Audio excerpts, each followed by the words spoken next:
na akong nakita pinakamasamang grupo, kundi DDS. Mga Duterte. Talaga? DDS talaga? Duterte admirer. Yes. If you remain silent in the Matanda face, ka na eh, ganun ka pa rin ah. who's this clown? Who's this clown? Bakit ho? Matanda ka na eh. DDS ang masama. Sino bang kurakot? Ha? Teka muna, who are you? Nakatanggap ka na ba ng Teka, malita? sino ka ba? Ano yung matanda na nagpapanggap kami niya? Balik Islam daw siya! Walang balik Islam na buhang kagaya mo! Sabi mo, 10 taon ka lang nagbalik Islam. Tinanong ka kung anong syahada, hindi mo alam. Ano bang sabi mo? Ano bang sabi mo? Apo ka ni Lapu-Lapu. Si Lapu-Lapu, pure na Muslim. Tausok, ikaw balik Islam. Diba? Dahil bawal sa Islam ang pagnanakaw. Ang batas ng Islam, pag nagnakaw, puputulan ng kamay.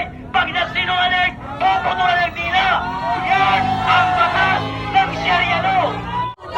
Kaya mo sinasabi na balik Islam ka dahil akala mo susuportahan ka ng Muslim. Bobong Muslim lang ang susuporta sa'yo.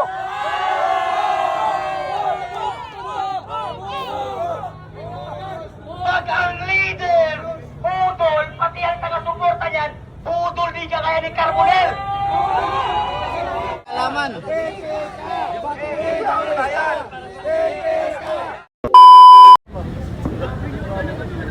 Hilahin mo na! Yan po si Walde Carbonell. Hilahin ko!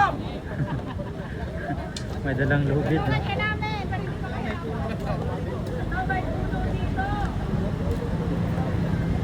Kaya pala may bit-bit na lubid. Kunwari mag-bit-bit. Oo, masayad yan. Bibigti ba May yan? kapangyarihan daw yung kanyang yung kanyang tali. Bibitayin daw niya si Bato.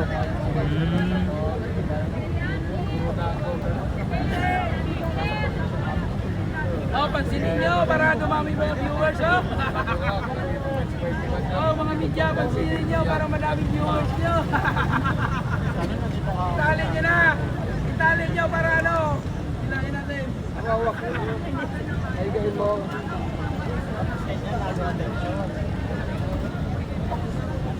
Tots!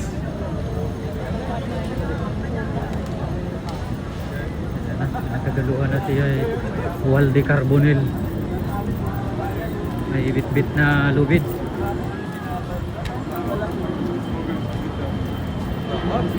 Duterte ang talaga. Bibitayin ko na. Sabi niya, make my day. Ito, I'm here to make this day. Kaya lang, medyo hindi po tayo makalusot dito sa gate. Kaya tago ko na nga kanina eh. Mensahe niyo po sa kanya ngayon na kung sinasabi nga eh dapat daw umarap siya sa otoridad. Pero dito na siya nagkanlok sa atin. Alam mo, anything that is despicable about a person is applicable to Ronald Bato de la Rosa. Wala na akong nakita pinakamasamang grupo, kundi DDS. Mga Duterte. Talaga? DDS talaga? Duterte admirer. Yes. If you remain silent in the Matanda face, ka na eh, ganun ka pa rin ah. who's this clown? Who's this clown? Umi. Duntenda. Ah, sus Mario Joseph ka. Bakit ho? Matanda ka na eh. DDS ang masama. Sino bang kurakot? Ha?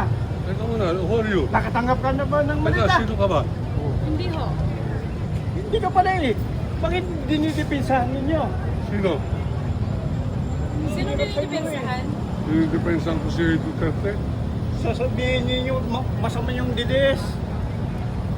Ang klase kayong mga tao din. Meron ka Matanda ka na. Duterte! Duterte!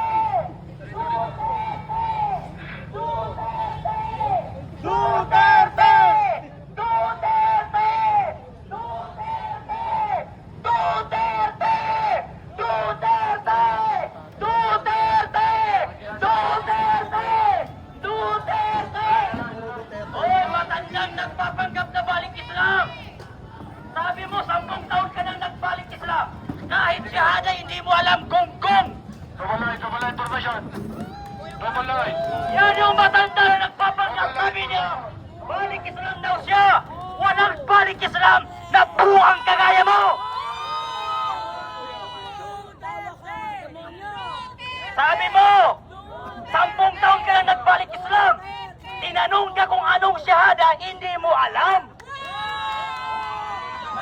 bang sabi mo? Ano bang sabi mo? Apo ka nila Lapu-Lapu. Si Lapu-Lapu, pure na Muslim. Tausog, ikaw, balik Islam. Diba? Oh. Tapos ano? Hinamon pa niya si Basti. Hinamon niya si PRRD. Hinamon pa niya si Bato. Hinamon niya si Robin Padilla ng duelo.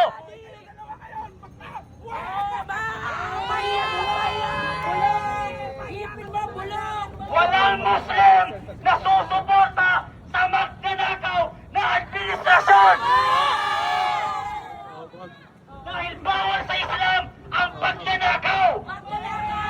Ang batas ng Islam, pag nagnakaw, puputulan ng kamay. Pag nagsinungaling, puputulan ng dila. Yan ang batas ng Sharia law. Ano reaksyon mo dito sa pagkatsada? Ngayon, kung totoong Muslim ka, ano ang 5 pillars of Islam? Yan ang tanong namin sa'yo. Kung totoong Muslim ka, ano ang 5 pillars of Islam, pati ang 10 commandments ng Islam?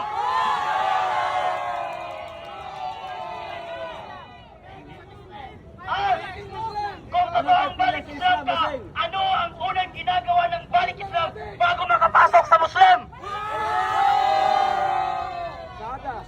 Number 1, number 2, zakat.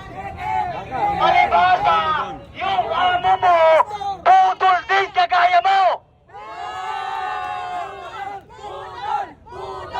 Kaya mo sinasabi na balik Islam ka dahil akala mo susuportahan ka ng Muslim. Bobong Muslim lang ang susuporta sa'yo.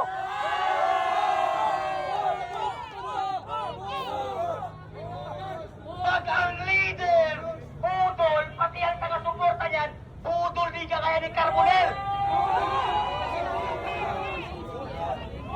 Kuya, sino kasi yung ano ninyo? Ngayon mga kababayan, siya daw ay Muslim. Ako din pure na Muslim. Alam ko kung ano ang batas ng Islam dahil member ako ng Sharia law. Nag-graduate ako ng Kulliyatud Da'wah. Kaya kahit saan sa Islam, alam ko kung ano ang batas ng Islam at relihiyon ng Islam. Kung alam mo ba kung ano ang suporta ng mga Muslim? Dahil ikaw ay nagbalik Islam, punyeta.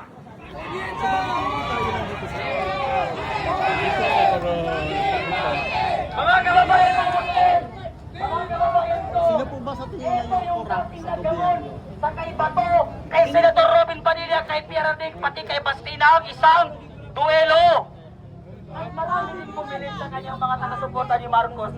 Hindi kayo uubra sa mga DDS dahil ang mga DDS karamihan abogado. Kayo, abogado!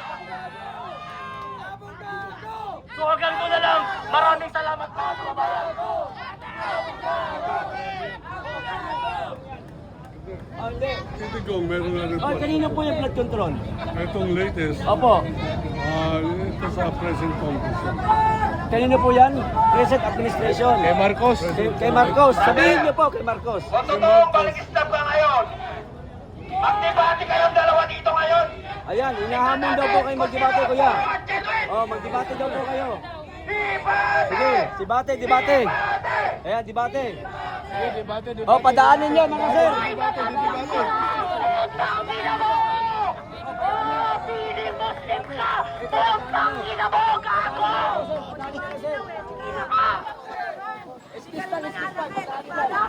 Padaanin niyo, padaanin niyo. Sige, sige, pasok sir, pasok sir. Pasok. Sige, pasok kuya, pasok. Alaman.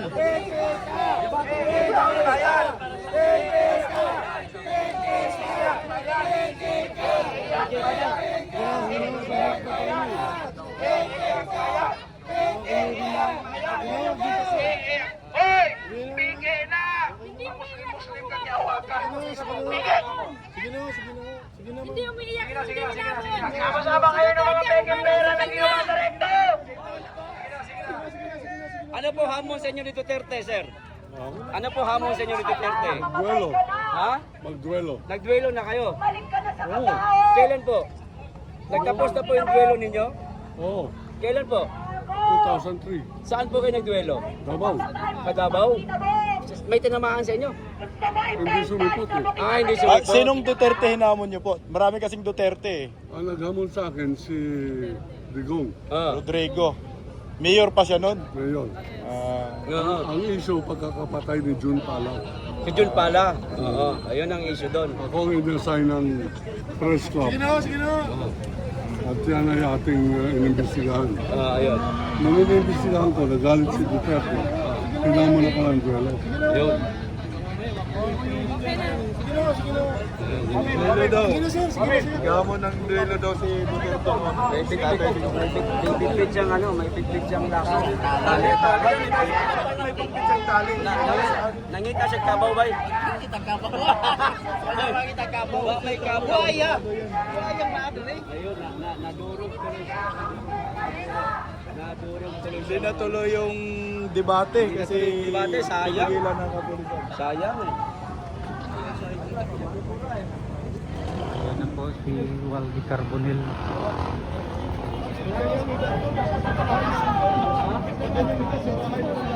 Imig na siguro. Kapoy naman ay.